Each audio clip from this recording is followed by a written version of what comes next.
గౌరవనీయులు పెద్దలు ప్రజాబంధ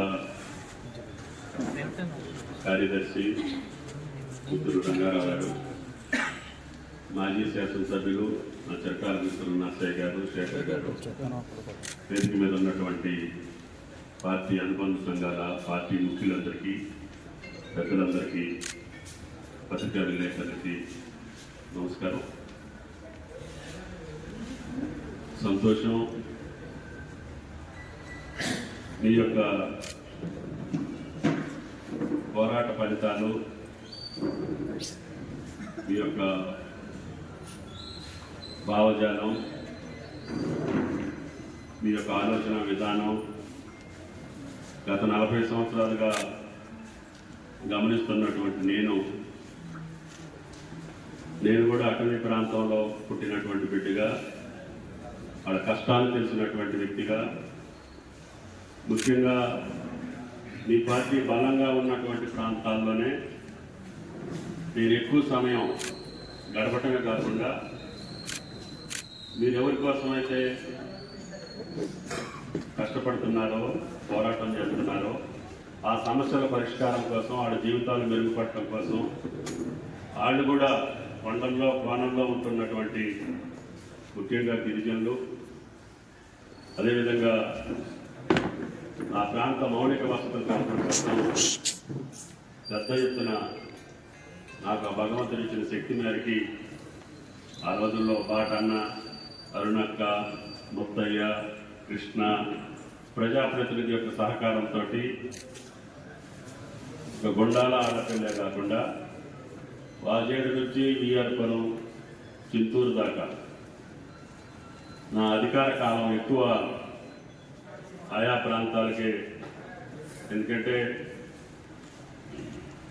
ఇక్కడ ఉన్నటువంటి మైదాన ప్రాంతంలో ఉన్నటువంటి వాళ్ళకి అధికారులు అందుబాటులో ఉంటారు, ప్రజాప్రతినిధులు అందుబాటులో ఉంటారు, వాళ్ళకి నోరు తెరిచి అడిగే శక్తి ఉంటుంది, ఏదో రకంగా వాళ్ళు చేయించుకోగలుగుతారు.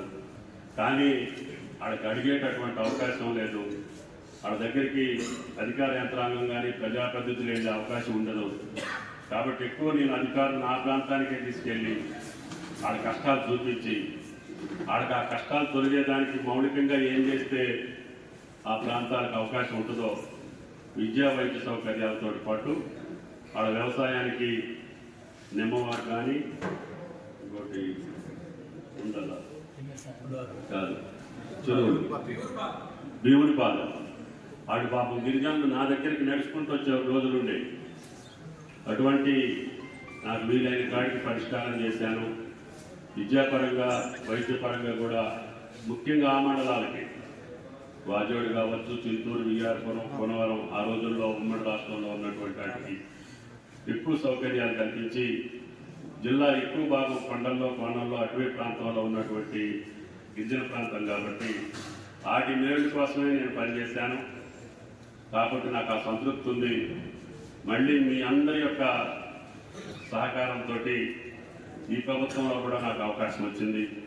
తప్పకుండా మిగిలిన పనులు చేసే శక్తి మీరు, ఆ భగవంతుడు నాకు కల్పించాలని చెప్పి మిమ్మల్ని అందరినీ ప్రార్థిస్తూ, తప్పకుండా మీ ఆలోచన విధానానికి అనుగుణంగానే మా పరిపాలన ఉంటుంది. పేదల పక్షాన, బడుగుల పక్షాన, బలహీన వర్గాల పక్షాన ఏం చేయగలుగుతామో అది చేసేటటువంటి అవకాశం తప్పకుండా తీసుకుంటానని చెప్పి విజ్ఞప్తి చేస్తూ, మొన్నటి ఎన్నికల్లో మీరు కొన్ని రోజులు అసలు ప్రజాస్వామిక పద్ధతిలో మేము ఓటు వేయం అన్నప్పుడు కూడా మిమ్మల్ని ఇబ్బంది పెట్టాలి, మేము వేసుకుంటాం అన్నప్పుడు కూడా మిమ్మల్ని అడగలేదు. కానీ మీరు ఇప్పుడున్నటువంటి పరిస్థితుల్లో ప్రజాస్వామిక పాలన కావాలని, స్వేచ్ఛాయుత పాలన కావాలని, ప్రజలందరికీ ఉపయోగపడేటటువంటి పాలన లేదు అని చెప్పి గత ప్రభుత్వాన్ని మన అందరం కూడా ఆలోచన చేసిన తర్వాతనే మీరు ఆ నిర్ణయం తీసుకొని ఇదే హాల్లో నాకు ప్రకటించిన సందర్భం నేను ఎప్పటికీ మర్చిపోనని చెప్పి కూడా ఈ సందర్భంగా మీ పార్టీ మూల సూత్రాలకు కూడా ఒక భిన్నమైనప్పటికీ ఇక్కడ ఉన్నటువంటి ప్రజల కోసం, ఈ రాష్ట్రం యొక్క అవసరం కోసం మీరు తీసుకున్నటువంటి నిర్ణయాన్ని నేను ఎప్పుడు కూడా గుర్తుపెట్టుకొని భవిష్యత్తులో అదే రకంగా ముందుకు వెళ్తానని చెప్పి విజ్ఞప్తిస్తూ మీరు నాకు ఇచ్చినటువంటి సహకారానికి మనస్ఫూర్తిగా ధన్యవాదాలు తెలియజేస్తా.